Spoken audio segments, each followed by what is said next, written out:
interest in walking away. And if it doesn't work, they can emit a strong odor from their glands that just further advises that animal to leave them alone. So it's a very effective strategy. Which reminds me that another small furry creature that we have in New York City is the skunk. I see them in Upper Manhattan where I live.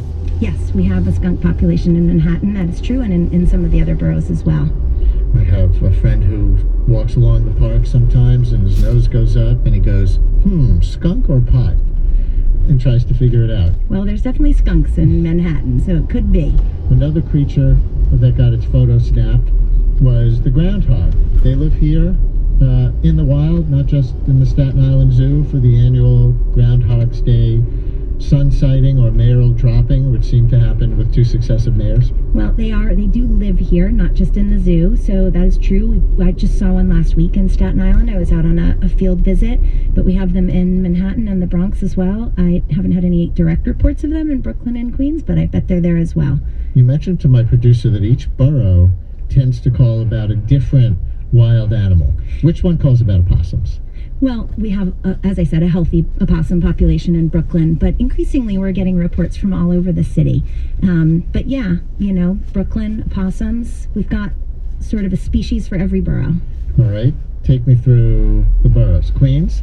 Okay, in Queens, fox, actually. We've been getting more and more reports of foxes, vixens, and their kits, because that's what a female fox is called. And they're young, and they, Queens offers great habitat for fox. We get reports of them on the golf courses and cemeteries, so that's sort of our Queens animal. And the Bronx? Coyotes. We've had coyotes in the Bronx for quite some time. We know that they're breeding in parks in the northern Bronx, and we've had a really large effort at educating Bronxites, as well as all New Yorkers, about coyotes living here and how to live safely with them. Manhattan? Red-tailed hawks. They're all over the city, but we've got some famous ones in Manhattan. And, everyone across the city loves the hawks, but in Manhattan in particular, we've got some very avid bird lovers and people who love to see hawks nesting. Brooklyn? As I said, the opossum. Oh, right. That's where we started. Right. There. So Staten Island is the remaining borough. We have deer in Staten Island. And that's going to be the subject of a subsequent show. We're going to talk about what's considered a deer problem on Staten Island and what the city should do about it. Well, and I will say that often the calls we get from people about animals across the city are initially that they think there's a problem just because they're not expecting to see wildlife in the city. And it really, one of our overarching messages is that it's not a surprise. We should expect to see wild animals here. We're creating good habitat for them, both through our parks and green spaces, but also just the way that we live. And so it's just not a surprise. 10 seconds left. Strangest animal sighting in New York City in your history? Well, we did a survey a couple of years ago and found flying squirrels in Forest Park. So those are not easily spotted by your average park visitor, but they are there. They fly? They glide, actually. Sarah O'Quinn, who is the New York City Parks Department Chief of Education and Wildlife. Thank you. This was so much fun. Fun for me as well. Thank you very much. And tomorrow, folks, we'll wrap up this series talking about one final creature from the submissions to #WildNYC.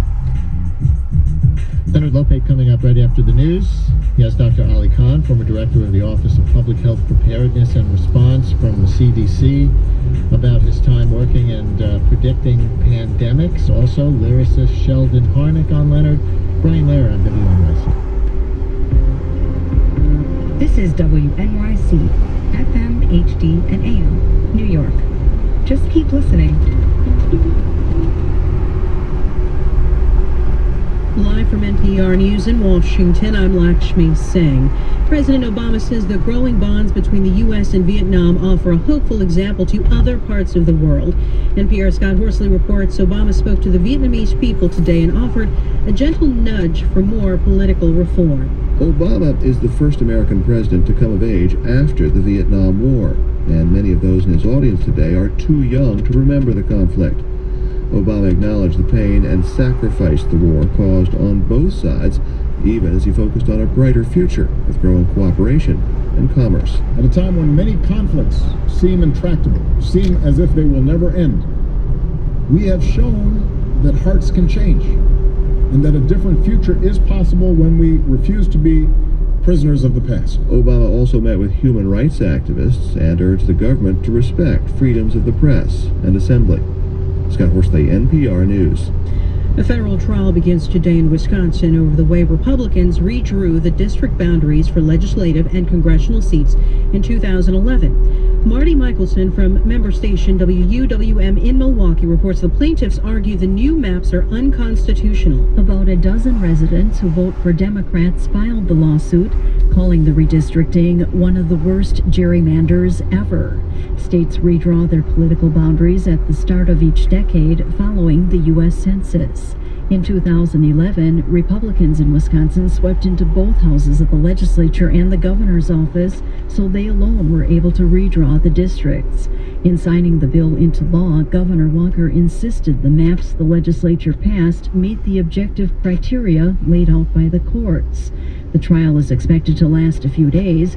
Plaintiffs are hoping the case will eventually go all the way to the U.S. Supreme Court.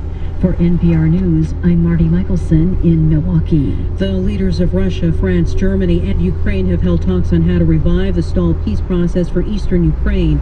NPR's Corey Flintoff says the leaders focused on how to hold fair elections. Fighting continues in eastern Ukraine, negating efforts to make peace between the Russian-backed separatists and the Ukrainian government. One provision of the peace agreement was that elections were to be held in the separatist areas according to Ukrainian law. But Ukraine says those elections can't safely be held until Russia withdraws its troops and Ukraine regains control of its border with Russia. The leaders said that they'd increase their cooperation, but there was no report of any new progress in the talks. In the meantime, Ukraine says that 7 of its soldiers have been killed in the past 24 hours. Corey Flintoff, NPR News, Moscow. The Dow is up nearly 200 points or more than 1% at 17,690. You're listening to NPR News. This is WNYC in New York. I'm Richard Hake.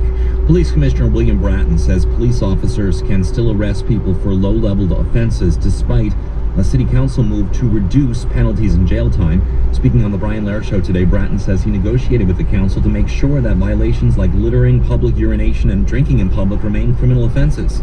What we were able to preserve, which I fought very vigorously for, was that all of these offenses remain criminal, that they in fact have the potential for my officers, to use my officers' delight to make an arrest. The city council is scheduled to vote tomorrow to push many low-level crimes out of criminal court and into the civil system. The commissioner says officers are being trained to use discretion but still need to make arrests in egregious situations. Activists are calling on Senators Chuck Schumer and Kirsten Gillibrand to do more to stop a natural gas pipeline expansion underway in the Hudson Valley. The senators have already called for a federal investigation into the Algonquin Incremental Market Pipeline. Dozens gathered outside of Schumer's Midtown office. Many say it's too close to the Indian Point nuclear power plant. Chappaqua resident Susan Rubin says even though the pipeline is scheduled to be completed in November, it's not too late to stop it. I think the pipeline is not done until it's done, and even once it's done, it should be stopped because this is dangerous. This is catastrophic for the climate, and this is a really bad idea. Spectra Energy owns the pipeline and says in a statement that it's operated safely in the region for more than 60 years. New York State's Attorney General is suing the parent company of Domino's pizza franchises who allegedly ripped off their employees. Eric Schneiderman's office says Domino's headquarters failed to tell franchises that its computer system routinely undercalculated wages, even though they knew for years.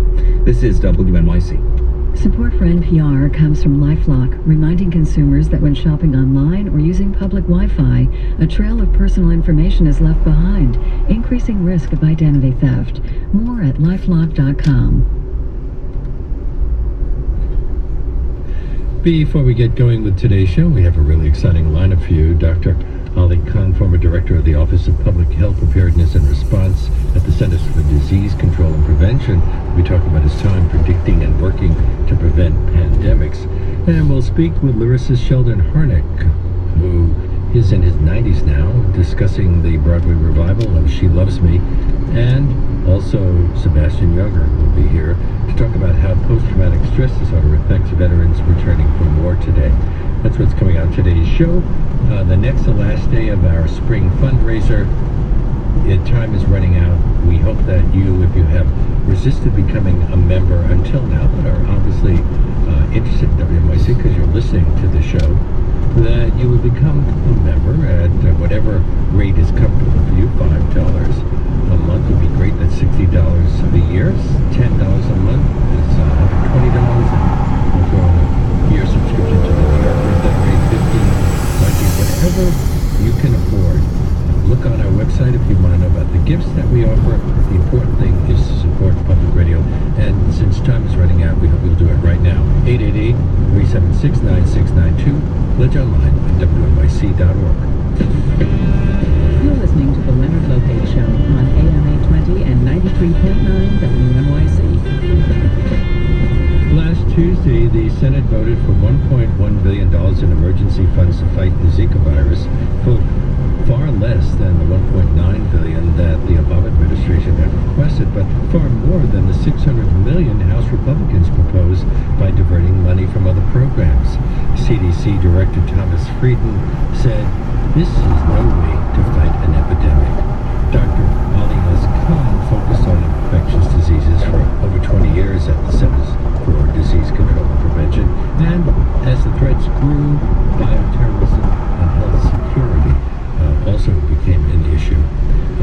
In his new book, The Next Pandemic, on the front lines against humankind's greatest dangers, Dr. Khan, who is now Dean of the College of Public Health at the University of Nebraska, relates his experiences and considers the challenges we face nowadays. It's published by Public Affairs. I'm very pleased that it's brought Dr. Ali Khan to our show today. Hello. Hello, thank you very much. And let me start by saying I am a member. We appreciate that. Do the Centers for Disease Control or the World Health Organization have criteria for classifying an outbreak as a pandemic? So yes, there are criteria for classifying diseases as pandemics that have to do with how many continents or how widespread the disease is. I'm always careful to remind people that because it's a pandemic, that's only about how widespread it is. That's not about the severity. And sometimes you get that disconnect and people go, oh, it was a pandemic, but it didn't kill a whole bunch of people, so I shouldn't worry about pandemics. And I remind people of the real pandemics that we're worried about every day. For example, an influenza pandemic. So we see flu every year. It changes a little bit, and it's always important to get vaccinated. But every now and then, flu completely changes its overcoat.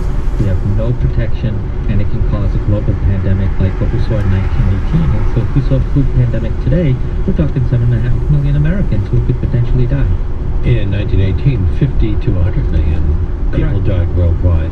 I think that was something like 13% of the world's population. Correct. Would that even be possible today? Absolutely possible today. So there's different estimates of what proportion of the population died, but yeah, about 50 to 100 million people potentially died. And if you take the low end of that, and say 2.5% of the population, that's again 7.5 million people. Now, we've had a couple of times since 1918 when the flu virus has completely changed, but not had that level of a pandemic. But we're always looking for that again. No, why flu more than any other illness? Simply because it's something that's so easily transmitted? It's a disease that's easily transmitted, and we know what happens if you get infected with this virus. It's very contagious, and it can be very deadly if you don't have antibodies. And now, pandemic, epidemic, are they the same thing? Pandemic is specifically refers to an epidemic that's in many different places, and that's when you call it a pandemic. Although I've also heard the phrase pan-epidemic. Or pan-epidemic, or, sometimes, there's a lot of politics to disease control, and, sometimes if it's small, somebody will call it a cluster, if they don't want a lot of attention to it. If they want a lot of attention to it, even a few cases they call an outbreak. It just depends sometimes on the context. In the case of Zika, are we talking about a pandemic? We're definitely talking about a pandemic with Zika. So we know that this virus made its way out of Africa, across Asia, into the Pacifics, and now this is occurring throughout the Americas, and most recently I've seen reports that it's now on the threshold of West Africa with cases in Cape Verde. So this is a pandemic without a doubt. And it's spread by the Aedes aegypti mosquito, the same mosquito that spreads dengue fever. Brilliant. And that's insightful for more ways than you may even realize, Leonard, because this same mosquito has been implicated in hundreds of thousands of deaths from not just dengue, but from yellow fever. It's also the same mosquito that causes a disease called chikungunya virus. And WHO today admitted, the head of WHO admitted that it was a big policy failure to not address this mosquito decades ago. And it originated in Egypt? Is that why it's Aedes aegypti? That's where the name comes from, Aedes aegypti, but it's an African mosquito. And this mosquito causes so much disease that if we had taken care of it decades ago, we wouldn't be having this conversation today about Zika. And you know, Zika initially we thought mild illness, and now we realize that if you potentially, if you're pregnant and potentially get infected, it causes severe disease. How do you target just one kind of mosquito? You target by understanding the biology of the mosquito and where does it live, where does it grow, and what you need to do. There's been over 540 cases of Zika disease in the 50 states. Over 275 women are being monitored for confirmed or possible Zika infection. How many of those were locally acquired? So this is a good news, bad news story. So of the cases in the United States, all of them occurred originally were from overseas travel. There's a handful that occurred in the United States from sexual transmission, but that's from somebody who traveled overseas. That's not the story if you move over to Puerto Rico, which is one of our territories, where they've over 1,100 cases at this point. And from what we've seen with related diseases caused by this mosquito, we should potentially see cases in the U.S. The mosquito thrives in warm climates, but would New York be vulnerable even if the mosquito is not here because it is a cosmopolitan city with people coming from all over the world? So for people coming all over the world, you'd be concerned about that one-off case that makes it into someplace like New York City, but it's highly unlikely to continue to be transmitted from person to person. Maybe again some sexual transmission. The states that need to worry are the coastal states. So we know Florida, Louisiana, Alabama, Texas, from what we've seen with dengue and Zika, that there may be some local transmission there. All those states are red states, but Republicans in Congress have resisted funding to fight the virus. Do you know what the rationale is? I can't comment on resistance to funding disease prevention efforts.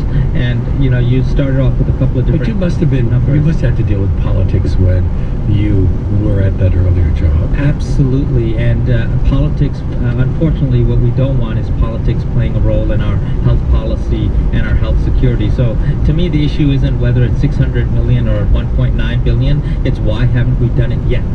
Because we know that we're going to see local cases in the U.S. My guest is Ali S. Khan, who's written with the help of William Patrick, The Next Pandemic, on the front lines against humankind's gravest dangers. We've been hearing the word pandemic a lot more in the last 20 to 25 years. Is there more concern about pandemics today? Some people would suggest because of climate change? Climate change is one factor. There's and other environmental factors that put us in contact with animals. 75% of our emerging diseases come from that area. But it also has to do with microbes. Microbes are smart. They change. It has to do with people. Our behaviors change, and it has a lot to do with poor politics and poor public health services. So all of this puts us at risk for the next disease. Population growth, growing urbanization. Population growth, growing urbanization. Also throw in that speed of travel. I mean, how quaint, around the world in 80 days. You can now circumnavigate the globe in less than 2 days, and you may be infected in West Africa, and you're happy walking on the plane and getting off in Texas, not even realize you're infected, and then that's where you manifest the disease. In fact, we originally started working on these things because of sea travel, but now trains and planes take us a lot quicker. So I spent at CDC, where I investigated a lot of these diseases, from Ebola, Rift Valley fever, Marburg, coronavirus. I was a commissioned officer in the U.S. Public Health Service, and whenever I used to go out in uniform, I would point out the anchor on my uniform to remind people that once upon a time a key role of us, of Public Health Service officers, was as quarantine officers for ships coming in. And if you're taking time on a boat to come from England to the U.S., by the time you get to the U.S., you have an idea of who's infected. You don't nowadays when they come off a plane. Well, we still see outbreaks of illnesses on cruise ships. Oh yes, absolutely. For example, norovirus is a great example. We still see outbreaks of diseases such as norovirus on cruise ships. But if somebody's infected with something like Ebola and they've taken all those weeks to come across the Atlantic, you know that they've been infected as opposed to the hours on a plane. How is growing resistance to antibiotics affecting the CDC's work? That's another great question about microbes that have become resistant to different antibiotics. And it's not just an issue here for CDC, and in the United States it's a global issue. So 1/3 of antibiotics, for example, are likely given, are unnecessary. So that's a lot of antibiotics that we're using that we shouldn't be using, and we're putting people at risk with these superbugs from doing so. And we're seeing some things like tuberculosis making a comeback because the new strains are resistant to antibiotics. Absolutely. So we're seeing resistance within tuberculosis, we see resistance within HIV, but we see resistance in more typical bacteria that causes hospital infections, and we need to try to use only antibiotics judiciously, only when they're needed, and we also need to be careful about the antibiotics we give animals. Do you think that Americans are particularly vulnerable because we see all these things as being a problem in other parts of the world? So many of these things, you know, there's an outbreak in Asia, there's another outbreak in Africa, but South America. It's not just Americans that are vulnerable. I think it's everybody that's vulnerable. So Zika's a good example. You know, we saw the disease in Brazil before we saw it in the United States. We've just seen a large MERS outbreak that's occurred in Seoul. We saw SARS that occurred in Toronto and Singapore and Hong Kong. So it's the whole world that's at risk from these emerging infections. You were director of the Office of Public Health Preparedness and Response at the CDC. What does preparedness and response involve? So I actually had probably the best job in the federal government. Now I have the best job in academia, being Dean of a College of Public Health. But as Director of the Office of Public Health Preparedness and Response, it was my job to make sure that Americans were prepared for all public health threats, no matter what their nature. So whether that was the next pandemic, whether that was biological or chemical terrorism, whether that was a natural disaster, or whether that was routine public health threats. So that's what my job entailed. The CDC has several divisions, including preparedness and response, and also the National Center for Emerging and Zoonotic Infectious Diseases. How do they coordinate on something like Zika or Ebola? So the science expertise comes from our wonderful colleagues in the National Center for Emerging and Zoonotic Diseases and other parts of CDC. In my role as the previous director of the Office of Public Health Preparedness and Response, within CDC, it was around coordination, providing the Emergency Operations Center, being responsible for the Strategic National Stockpile, but more importantly, and my passion while I was there was what was going on in our state and local health departments. That's where the rubber meets the road. It's what's going on in your community for public health, and CDC is the largest supporter of those public health preparedness activities. Well, we mentioned cruise ships and similar situations. What about New York City's subway system, which is facing critical crowding problems? Does that increase the risk of disease transmission? Crowding increases the risk of disease transmission, whether in your New York City subway system or whether you're in some gigantic mall. It's always a problem. You're fortunate here in New York City, which is my home, that you have an amazing public health department and some of the people I respect the most where emerging infectious diseases occur, such as Dr. Marcy Layton, Dr. Annie Fine. You've got some real world-class experts here. How important is work in the field to learning how to deal with an outbreak or to spot a potential trouble beforehand? It's all about work in the field, and in the book I talk about examples of my time out in the field in Zaire, in the middle of a civil war, trying to make decisions about whether or not we needed to resume smallpox vaccinations, or in southern Sudan, looking at guinea worm eradication activities. And we're going to take a little break. When we come back, we will travel with you to Sudan and elsewhere, Sierra Leone as well. My guest is Ali S. Khan, who has written The Next Pandemic: On the Front Lines Against Humankind's Gravest Dangers. It is published by Public Affairs. Stay with us for more.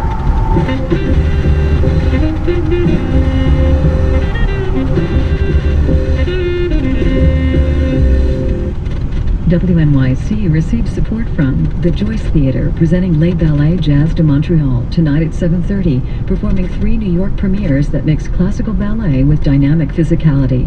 Tickets at joyce.org. The New Jersey Board of Public Utilities Clean Energy Program, offering financial incentives for businesses, schools, local governments, and residences to make energy-efficient improvements. More at njcleanenergy.com/WNYC. WNYC is a media partner for the Brick Celebrate Brooklyn Festival, featuring John Batiste and Stay Human, Gregory Porter, Violent Femmes, and more. June 8th to August 13th at the Prospect Park Bandshell. Details at brickartsmedia.org. Ode to WNYC, a poem of appreciation as read by Amy Sedaris. When I wake up in the morn, feeling like a hobo, I turn on my trusty radio and listen to Sojo. And when I need news and talk to keep me up to date, I tune into Brian Lair and the dreamy Leonard Lopate. Yay, you've given me such joy as I've listened to all these years. To WNYC, here's a thank you from my 2 fleshy ears. So join up, become a member. You won't be rejected. Visa, MasterCard, and American Express are accepted. And the number to call is 888-376-9692, or you can make a pledge online at WNYC.org. Amy mentioned the dreamy Leonard Lopate. No, but I was going to say Soterius. You're there many, many mornings, Richard Haig. Well, okay, but Soterius is there every morning. I'm there quite a few mornings as well. And people have come to rely on you to give them the not only the most accurate news and also weather, and I'm always concerned about weather. Alternate side of the street parking has been suspended. That's a big one. And we have to get that right. But the point is that people have come to rely on WNYC for a lot of things, not just the big stories, which are really important, but even just the things that have to do with our daily lives. And because of that, we are such a really important part of this community, and that's why a lot of people have come through in the past to support us, and we hope that a bunch of listeners will do it right now on this next to last day of the Spring Fund Drive. Yeah, you could think of WNYC as almost your companion, you know, whether it be you're listening to some of the big news magazines or just for the conversation that you get on this show. If you listen to the Leonard Lopate Show, you know it's impossible to spend an hour with Leonard and not learn something. It's the reason the Leonard Lopate Show was honored with a Peabody Award. So if you are a regular listener to this program and you haven't made your contribution yet to WNYC, as Leonard mentioned that tomorrow is the last day, get in on it now. Support WNYC for another year. Your tax-deductible donation will be spread out through that entire year, and it'll support all of the great programming. So we're considering, we're asking you to consider making it maybe a $5 a month pledge, or a $10 a month pledge, or $15. And I understand that we have a special thank you gift at the $5 a month pledge level, and that's the WNYC Lunch Tote. I'm Dan Pashman from the Sporkful Food Podcast at WNYC. If you're like me, you eat lunch. You look forward to lunch. So when your lunch is bad, it can really ruin your whole day. But what if I told you there's a way to keep your lunch fresh, save money, and support WNYC in the process? This dream can be your reality with the WNYC Lunch Tote. It's a perfectly engineered lunch vessel, big enough for a big meal but small enough to fit in your backpack. It's insulated but not bulky. It has a side pocket just the right size for your water bottle. Plus, it has a clasp handle so you can clip it onto your bike, your bag, or even to your belt for a striking fashion statement. And it can be yours now when you become a sustaining member of WNYC at just $5 a month. You spend more than that buying lunch every day. The WNYC Lunch Tote makes bringing lunch from home convenient and cool. So please, become a sustaining member today. Your lunch will thank you, and so will we. Here's what to do. It just takes a few minutes. Have your credit card ready and call 888-376-9692 or give online at WNYC.org. And as a WNYC sustaining member, you're automatically entered into every contest you hear during these drives. Choose a monthly gift that's right for your budget, $5 a month. There's another gift that we have at $5 a month, $60 a year. The New York City Trees Book, a field guide, which is a handy guidebook that tells the stories of New York City's trees, complete with photographs. And by the way, you can probably even take it outside of the city. There are many similar trees in the countryside. But the important thing is that you should call right now because we are running out of time. You may not have any time later if you do want to support WNYC, and I can't see any reason why you wouldn't want to support the station. You know, listeners like you have turned to WNYC as a source for news and information and conversation for 90 years now. And, you know, over those years, a lot of news organizations have really cut back on what they're doing. Here at WNYC, we're actually growing. Our audience is bigger.